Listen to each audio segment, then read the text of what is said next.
Jesus deixou sua glória para morrer em meu lugar. Incomparável é o seu amor.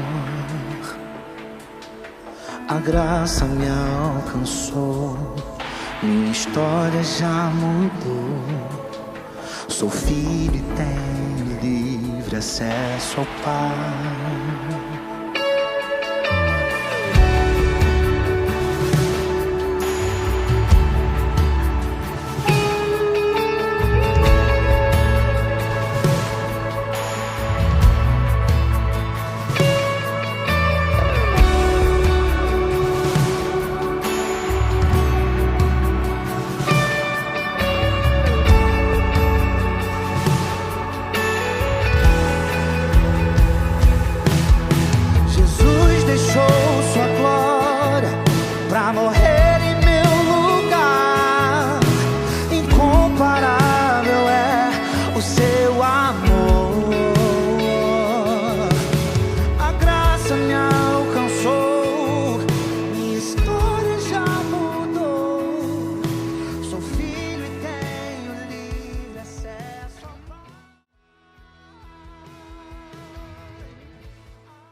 Saudações, amada igreja, saudação, meu amigo, saudação, minha amiga. Para você que nos visita pela primeira vez, saiba, pois, que és o nosso convidado especial. Nós somos a Igreja de Cristo Internacional em Moçambique e esse é o nosso culto de adoração ao nosso Deus Altíssimo e Poderoso. Em formato virtual, de modo a unir um ao outro, pois estamos distantes fisicamente, contudo estamos unidos num só espírito, como uma só família e um só corpo. Permita-me dizer que este culto será organizado pelo Ministério do Campus. Ministério este composto por estudantes universitários. Mas antes de irmos à oração da abertura, permita-me ler uma mensagem de encorajamento. E essa passagem encontra-se em Atos 16, no versículo 26 versículo 25 a 26. Diz assim: por volta da meia-noite, Paulo e Silas estavam orando e cantando hinos a Deus. Os outros presos os ouviam. De repente, houve um terremoto tão violento que os alicerces da prisão foram abalados. Imediatamente, todas as portas se abriram e as correntes de todos se soltaram. Essa passagem que acabamos de ler é uma passagem em que nós vemos nossos irmãos Paulo e Silas servindo de exemplo de adoradores em momentos difíceis, pois eles acabavam de ser presos, mas antes de serem presos foram açoitados. Então, eles estavam num momento em que houve injustiça para com eles, mas nem por isso eles se deixaram abalar. Tão somente em sua fé eles permaneceram firmes e adoraram o Senhor. Acredito que qualquer um de nós, se estivesse numa situação dessa, estaria desmotivado, porque é uma situação de injustiça. Estaria se perguntando, mas por que isso comigo? Né? Mas Paulo e Silas foram exemplo de adoradores em momentos difíceis. Por que eu trago essa mensagem? Porque nós estamos a passar agora por momentos difíceis da pandemia do Covid-19. Temos visto nossos irmãos, familiares, amigos estando infectados dia após dia. O número tem sido cada vez mais crescente. E muito pior, temos visto pessoas conhecidas, próximas, e na televisão tem sido anunciado cada vez mais pessoas perdendo vidas. E acredito que isso não motiva qualquer um de nós. Então, neste momento, meu irmão, minha irmã, eu quero encorajar-te a fazer como Paulo fez, a irmos a Deus e adorá-lo. Adorá-lo com a fé que Paulo e Silas depositaram neles. Nós também temos que depositar a mesma fé, a mesma confiança. Tão somente confiar nele, não importa a circunstância. Então venha, meu irmão, vamos adorar o Senhor. Agora vamos orar para a abertura do nosso culto. Oremos. Obrigado, Pai Santo, Pai Todo-Poderoso, pelo privilégio que o Senhor concede a cada um de nós de estar presente neste culto de hoje, Pai Santo. De ter acordado no dia de hoje, Pai Todo-Poderoso, pois é um privilégio que o Senhor, infelizmente ou felizmente, não dá a todos nós. Contudo, o Senhor deu a nós que estamos aqui. Somos gratos por isso. É mais uma oportunidade de nós nos arrependermos, é mais uma oportunidade de nós aprendermos, Pai Santo. É mais uma oportunidade de nós podermos te adorar, Pai Santo, de nós podermos crescer espiritualmente, de nós podermos conhecer-te. É mais oportunidade para muita coisa, Pai Santo. Neste momento eu quero pedir a sua presença neste culto, Pai Santo, a sua presença no coração de cada um, para que nós possamos te adorar verdadeiramente. Pai Santo, esteja com louvor, Pai Santo, inspire-os para que possam nos conduzir nas canções, para que nós também possamos adorá-lo, Pai Santo, com energia e vivacidade, Pai Santo. Eu peço, em nome de Cristo Jesus, que o Senhor também possa estar com a Santa Ceia, para que nela nós possamos refletir, Pai Santo, o sacrifício que Jesus Cristo fez por nós, Pai Santo. Eu oro também, Pai Santo, pelo sermão que nos trará nosso irmão, para que em nome de Cristo Jesus, Pai Santo, possa nos trazer ensinamento, se for repreensão, se for instrução, Pai Santo, traga-o e coloque no nosso coração para que possa nos transformar. Pai, eu oro, entrego tudo, entrego todos, em nome de Cristo Jesus. Amém.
Bom dia, igreja.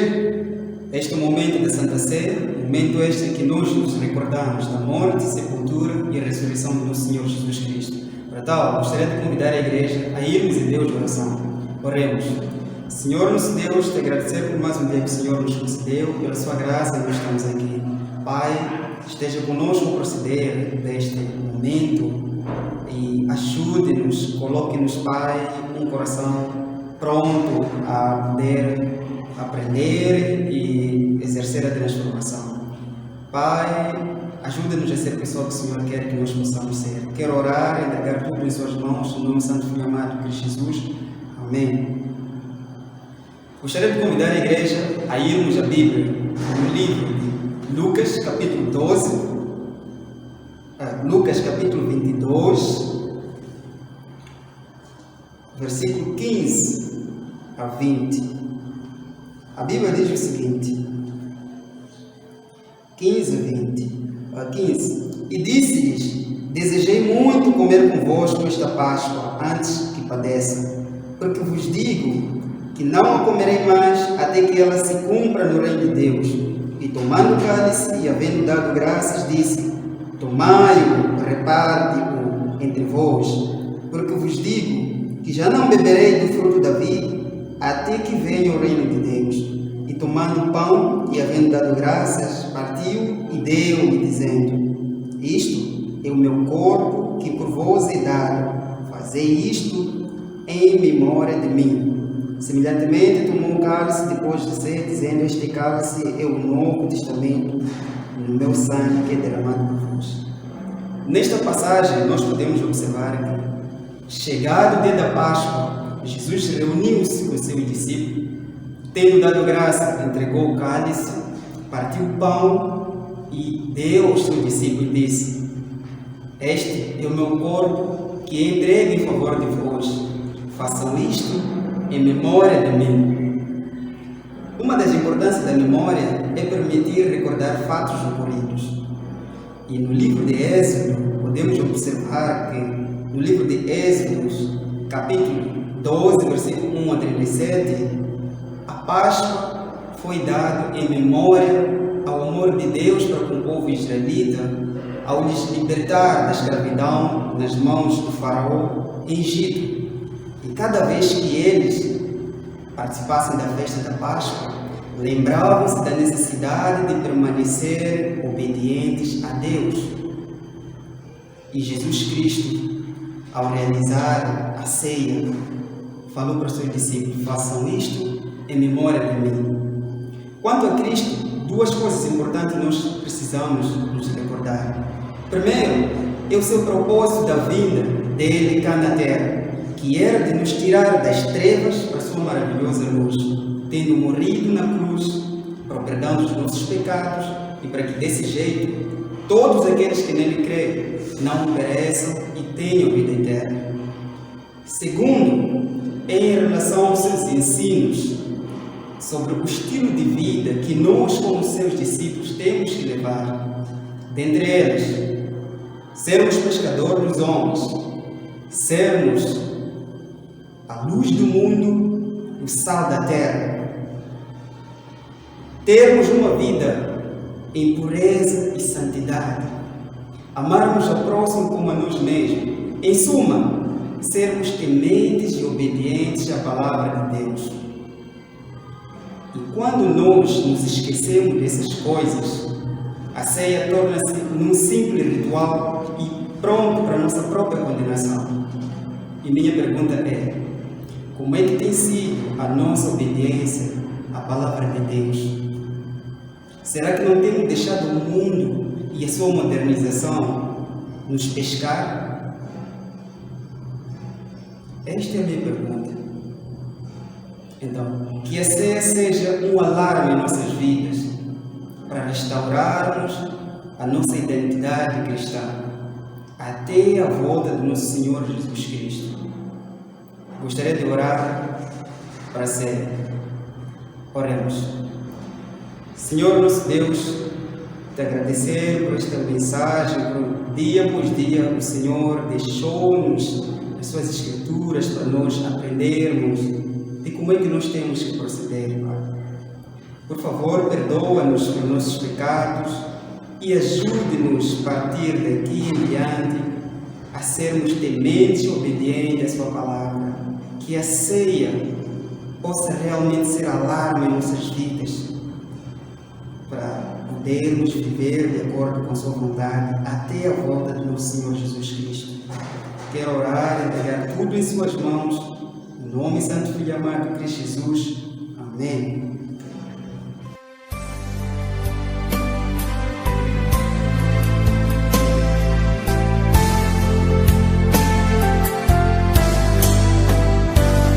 Morri na cruz por ti, morri pra te livrar. Meu sangue ali verti, posso te salvar. Morri na cruz por ti, que fazes por mim. Morri na cruz por ti, que fazes tu por mim. Vivi assim por ti, em dor, em dissabor, e tudo fiz aqui para ser teu Salvador. Morri na cruz por ti, que fazes tu por mim. Morri na cruz por ti, que fazes tu por mim. Sofri na cruz por ti, a fim de te salvar. A vida consegui, que tu irás gozar. Morri na cruz.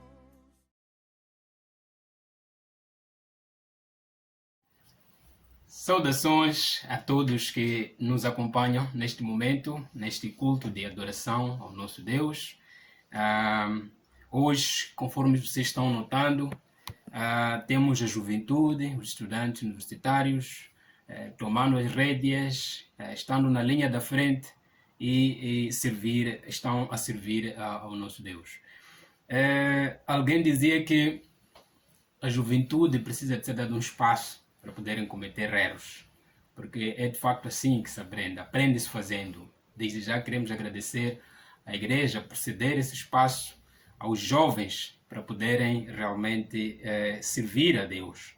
Antes de prosseguirmos, vamos a Deus em oração. Nosso Deus, nosso Pai, muito obrigado por este momento que o Senhor nos concede, por este culto de adoração a Si.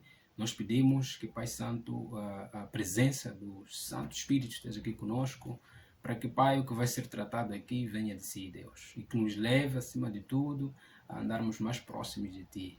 Queremos pedir a Sua bênção, Senhor, hoje e sempre, em nome santo de Jesus Cristo. Amém. Nos últimos cultos, nós estamos a falar sobre a apostasia dos últimos tempos. Num primeiro tema que foi trazido pelo nosso irmão Cláudio, ele explicou-nos que a apostasia é afastamento, é abandono a uma religião, abandono a um grupo a que pertence para voltar-se para os caminhos pecaminosos.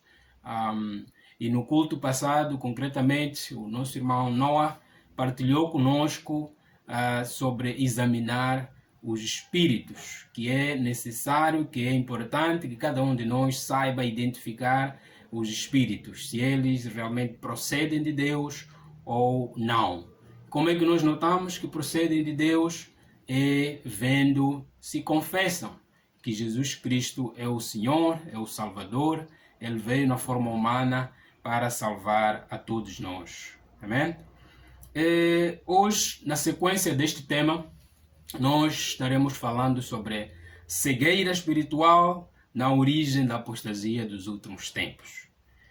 Alguém perguntava como é que se explica o afastamento dos crentes de Deus, como é que se explica o esfriamento dos corações das pessoas para Deus. Estão deixando, na verdade, de fazer aquilo que é a vontade de Deus e voltando-se para o mundo, não é? Eu espero que esta pergunta também seja a pergunta que cada um de nós aqui tem, e é melhor realmente que nós continuemos refletindo sobre isso, e cada um de nós, eu tenho certeza que refletindo sobre essa questão encontrará sem dúvida a resposta, e a resposta há de vir de cada um de nós, não é? E o que é isso de cegueira espiritual? O que é que vem a ser cegueira espiritual? Cegueira espiritual refere-se à inabilidade total ou parcial de enxergar ou ver os caminhos de Deus, de enxergar ou ver aquilo que são as verdades bíblicas e assumi-las para a sua própria vida. É a inabilidade de reconhecer a supremacia do nosso bom Deus e sujeitar-se a Ele, não é? E vamos ver então como é que tem se manifestado essa cegueira espiritual, não é? Um cego espiritual normalmente baseia-se muito no mundo físico. Todas as decisões que ele toma, tudo baseia-se no mundo físico e não no mundo espiritual. Vamos só ver aqui Apocalipse 3, do 14 a 18. Convido-vos a ler esta passagem, Apocalipse 3, do versículo 14, e vamos ler até 18. Diz o seguinte: ao anjo da igreja em Laodiceia escreva: estas são as palavras do Amém, a testemunha fiel e verdadeira, o soberano da criação de Deus, Conheço as suas obras, sei que você não é frio nem quente. Melhor seria que você fosse frio ou quente. Assim, porque você é morno, não é frio nem quente, estou a ponto de vomitá-lo da minha boca. Você diz: estou rico, adquiri riqueza e não preciso de nada. Não reconhece, porém, que é miserável, digno de compaixão, pobre, cego e que está nu.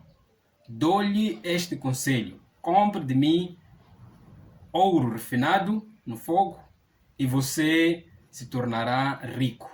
Compre roupas brancas e vista-se para cobrir a sua vergonha, nudez. E compre colírio para ungir os seus olhos e poder enxergar. Amém? Nós estamos a notar aqui, nesta passagem de Apocalipse, que fala sobre a igreja de Laodiceia. Esta igreja não conseguia enxergar que realmente estava distante de Deus. Eles olhavam para si, olhavam para a sua riqueza e achavam que era tudo o que tinham. E a Bíblia relata aqui que por conta disso eles não conseguiam ver que precisavam de compaixão de Deus. Não conseguiam notar que estavam cegos diante de Deus. Não conseguiam notar que estavam nus diante de Deus. Amém?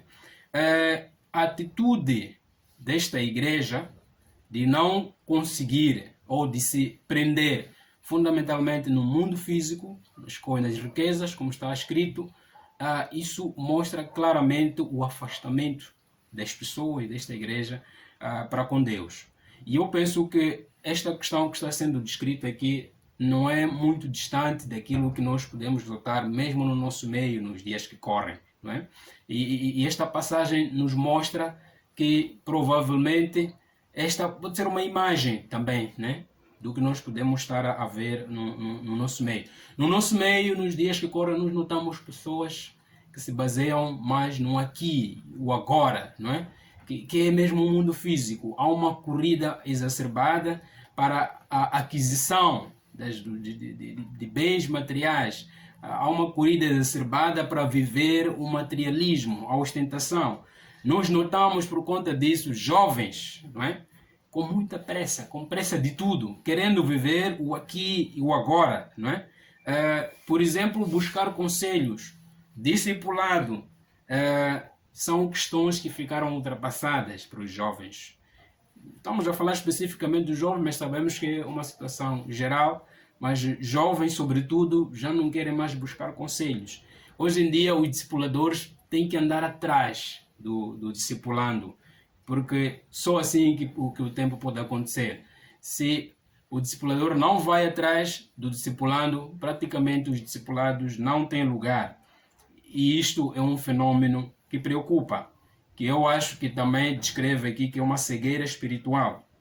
Por causa desta falta de paciência por parte dos jovens, encontramos muitos deles comendo comida de porco, como está descrito em Lucas 15, 16, quando se fala do filho pródigo, né? As vagens de alfarrobeira, que aquele jovem que pediu ao seu pai a herança e depois foi gastar, chegou a uma altura de estar até disposto a comer comida de porco.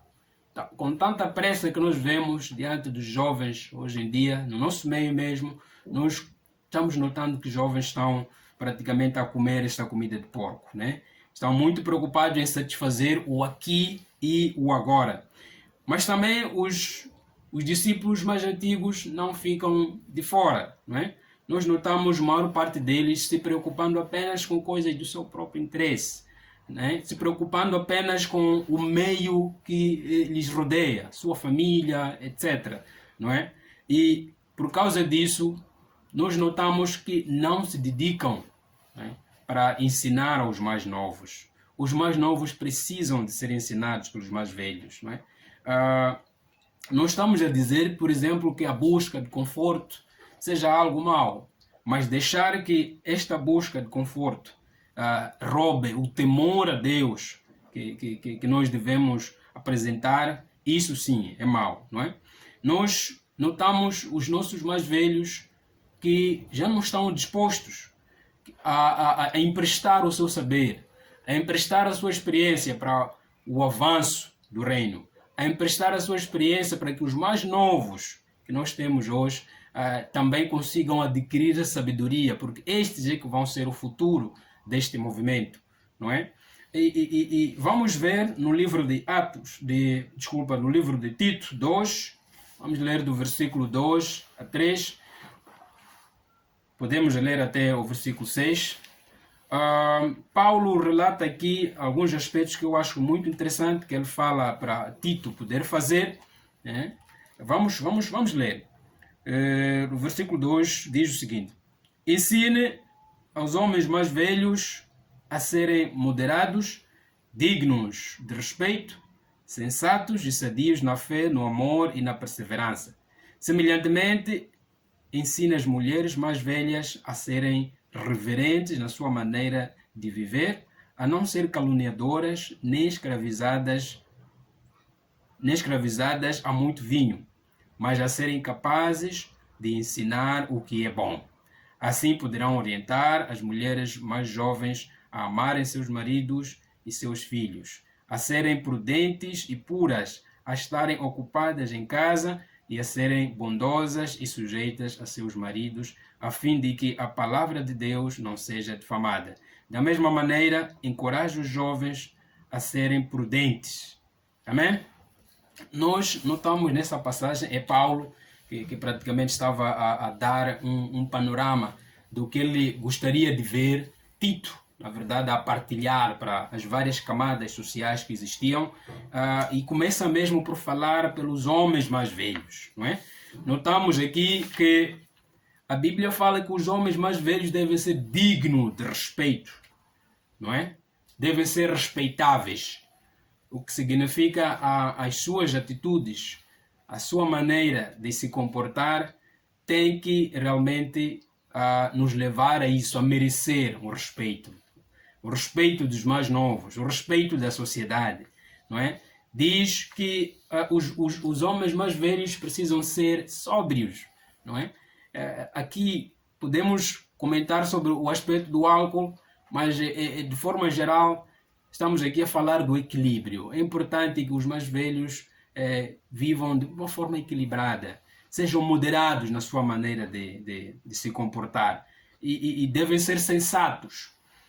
As decisões que vão tomando, a maneira como vivem, devem se lembrar que estão sendo observados. Os jovens estão olhando constantemente, né, para os mais velhos, porque é deles que eles buscam a inspiração em alguns momentos, é deles que eles buscam exemplos para a sua própria vida. A Bíblia fala que os homens mais velhos precisam ser firmes, precisam ser sadios na fé, no amor e na perseverança, né? Notamos os mais velhos inconstantes muitas vezes, não é?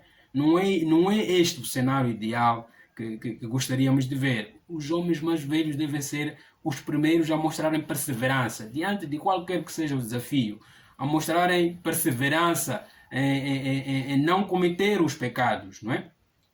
E a questão é que atitudes os nossos homens mais velhos na igreja estão tendo. Será que estão se mostrando sóbrios, dignos de respeito, sadios na fé, no amor, na perseverança? Não é? Notamos também aqui nesta passagem a falar sobre as nossas manas, né? As mais velhas. As mulheres mais velhas, a Bíblia mostra aqui que elas devem viver como mulheres dedicadas a Deus. Não é? Eu não sei, parece falar de viver como uma mulher dedicada a Deus. Parece utopia hoje, quando a gente olha para o nosso próprio meio, né? E a questão é de que maneira as nossas manas estão realmente a viver. Será que estão a viver de uma maneira que nós podemos dizer que sim, é uma maneira de dedicação plena ao nosso Deus? Fala também nesta passagem que as mulheres não devem ser caluniadoras. Há muita fofoca no nosso meio e a fofoca destrói, né? Então, nós notamos a falta de confiança entre as pessoas, não é? Isto está sendo implantado pela fofoca. Então, precisamos cuidar da nossa própria língua, não é?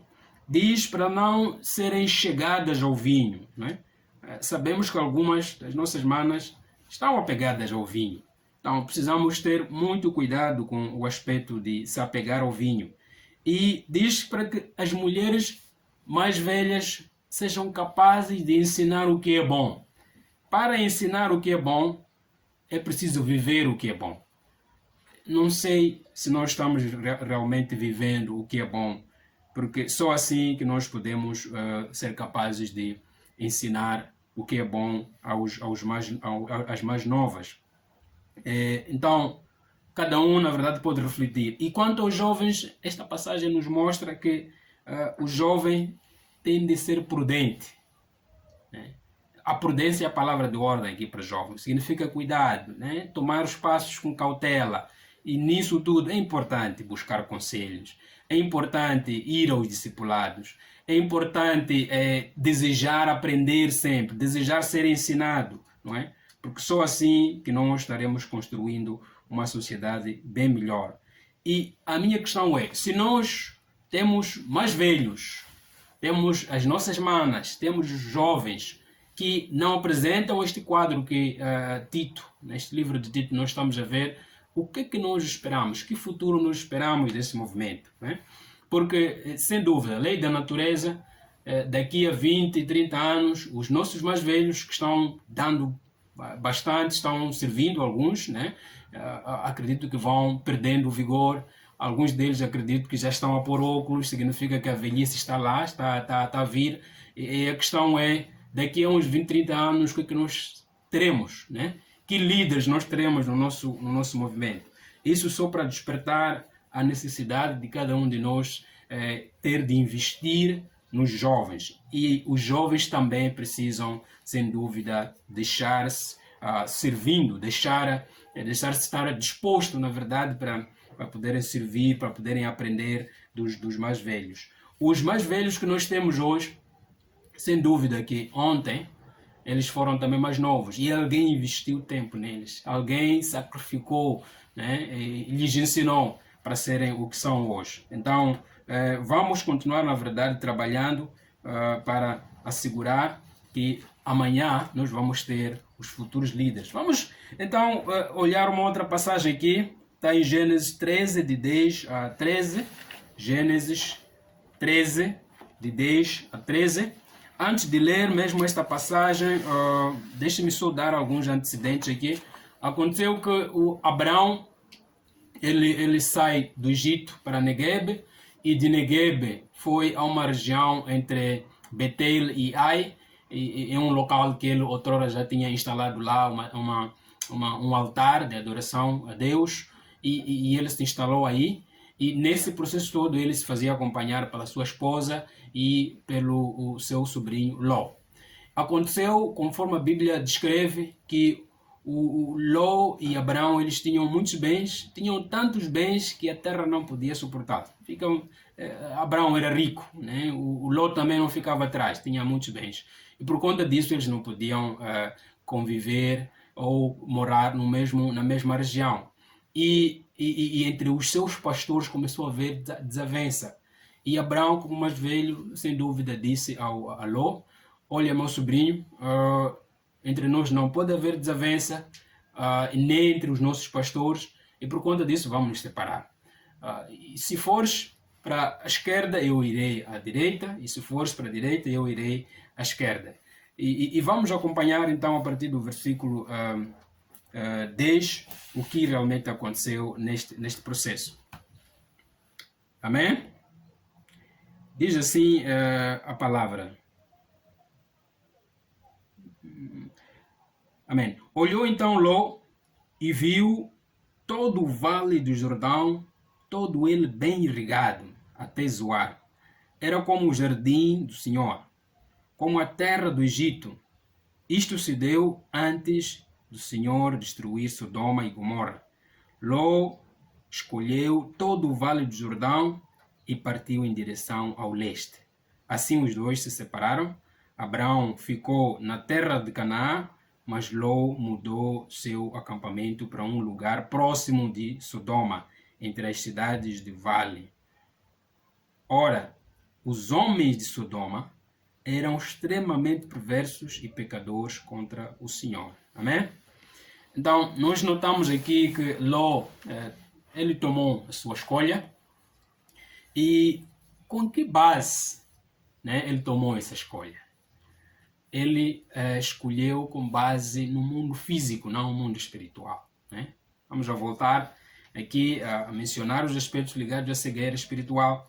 Então, Ló olhou para o vale do Jordão e com base nisso ele tomou a decisão. E a Bíblia descreve que ele tomou uma decisão de estar num sítio que ia em direção a Sodoma. E se nós continuarmos a ler no capítulo 14, a Bíblia menciona que ela até chegou a viver em Sodoma, não é? Sodoma é descrito aqui como um lugar em que tinha muita gente perversa, ou vivia-se bastante pecado, né? As pessoas eram extremamente pecadoras contra Deus. Então foi aí, né, que Ló escolheu ir nessa direção e até viver nessa direção.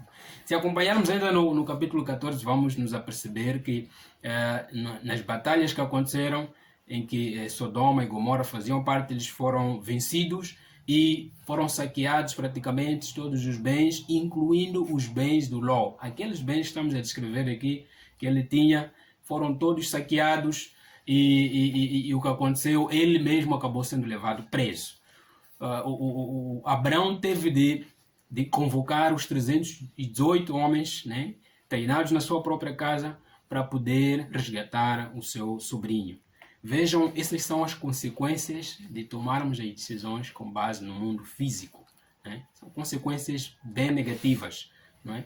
Então, nós precisamos aprender com o que aconteceu com Ló, que precisamos tomar as nossas decisões com base no mundo espiritual, não no mundo físico. Porque o mundo físico, conforme dizem as Sagradas Escrituras, não é? As coisas são passageiras. Não é? Nós podemos ver isto, né, em 2 Coríntios 4:4, né, que, acima de tudo, precisamos compreender que existe um especialista, não é, em promover esta cegueira espiritual. Um especialista que espalha o vírus da cegueira espiritual nas pessoas. Este especialista é Satanás, sem dúvida, não é? Então nós precisamos saber disso, precisamos conhecer isso e evitarmos isto, não é? O mundo físico realmente é passageiro. Em 2 Coríntios 4:18 mostra claramente isso, que nós não precisamos nos fixar no mundo físico, porque o que vai acontecer é que vamos ser destruídos, não é? Que para a construção da nossa fé temos de olhar, acima de tudo, para o mundo espiritual. E é isso que Deus espera de cada um de nós. Para concluir, nós precisamos nos voltar ao nosso Deus, não é? Como diz a 2 de Crônicas 7:14, se nós realmente, né, nos humilharmos, orarmos e buscar a face de Deus, não é? Nos afastarmos dos maus caminhos, Deus dos céus nos ouvirá. E Ele, sem dúvida, vai endireitar os nossos caminhos, não é? Porque está claro que não há salvação sem amar a Deus, e amar a Deus significa obedecer ao próprio Deus, e sem dúvida os mandamentos de Deus nunca foram pesados, como diz 1 de João 5:3. Então, neste caminho, nós precisamos nos lembrar que o que nós fazemos pode estar a refletir se nós estamos cegos espiritualmente, ou pode estar a refletir que realmente nós estamos a caminhar na direção certa. Então, vamos aprender das passagens bíblicas e assim nós estarmos bastante animados e investirmos, acima de tudo, no reino de Deus. Investirmos no avanço que nós pretendemos ver, o futuro desta geração no nosso meio. E era isso que eu tinha a partilhar. Deus abençoe vocês e muito obrigado.